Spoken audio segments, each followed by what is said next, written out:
This perp back with another video, and I just got done checking out the new Apple Live events where they showed off the iPhone 11 and other products like the Series Watch 5.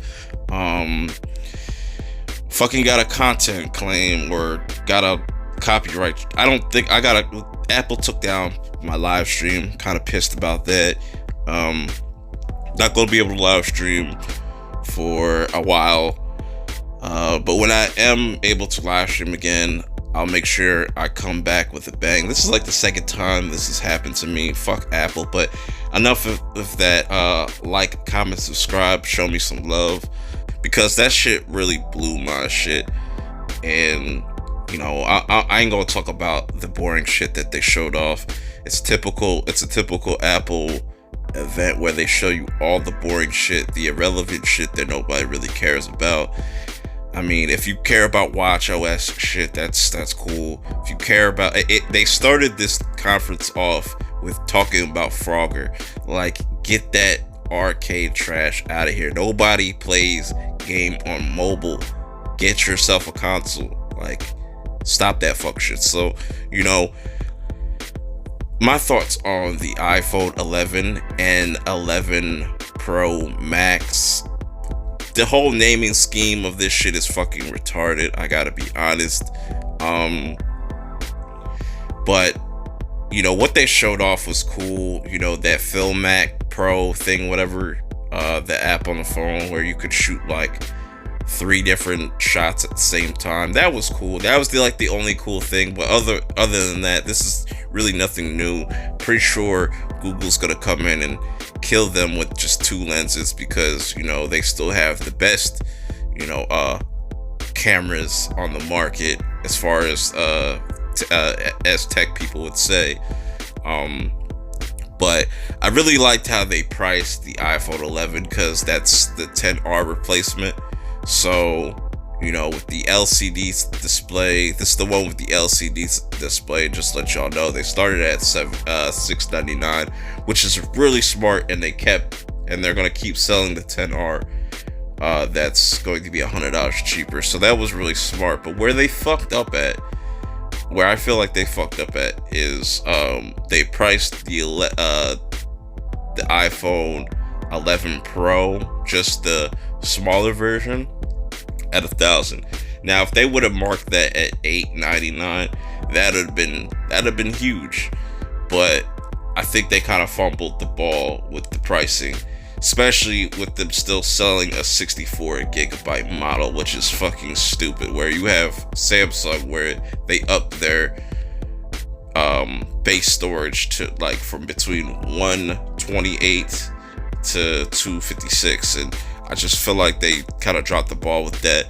Overall, I think the conference was still boring as ever. They didn't really show nothing or wow me. I had my boy LB, the Lonely Banter, with me, and he wasn't even impressed. You know, to drop $1,000 on these iPhones still is kind of ridiculous. It's cool that they have now a trade-in program, and I don't know how that's gonna work. That might benefit some people that want to get the newest and latest greatest thing, you know, but they're still going to be selling iPhone 8. So, you know, if you really want to save some money, and you might as well go get an iPhone 8, honestly. Like, that's probably your best bet. Or unless you want to try out the iPhone 11, I think that's a really good price, $799. I think that's a really good price for that. But the Pro and the Pro Max, man, if they would have started the Pro Max at $1,000, I think that would have shaken some things up. You know, Apple is just continuously just getting greedier and greedier, and it just doesn't go for Apple. Like, Samsung definitely needs to change some things up. You know,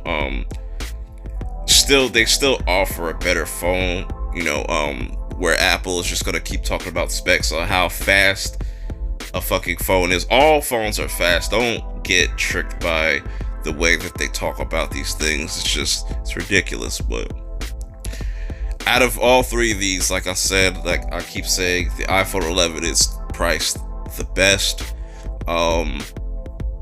it's just way too high of a price for the Pro and Pro Max for them to give you 64 gigs.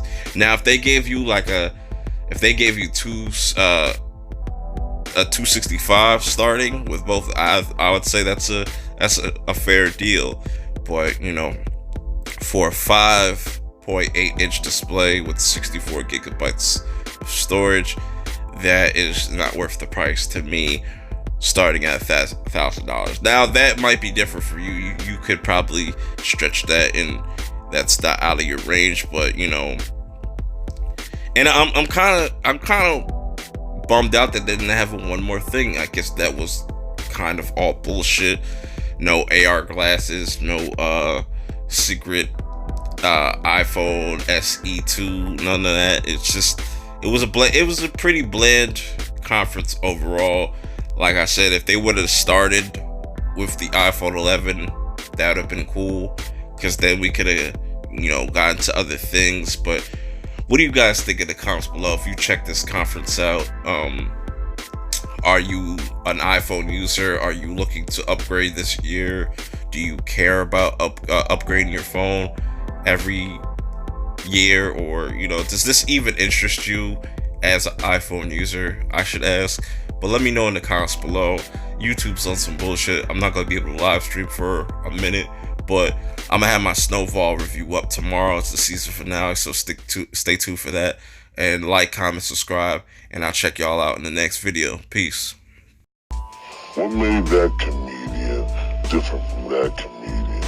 And it was the strength, the inner strength, the style, the confidence they had, not being afraid to fail. And if I can transcend that to a lot of people, whatever dream, it might not be comedy, it might be in the workplace, to give them that drive, that's where that I ain't scared of you came from. You know, you can't be afraid.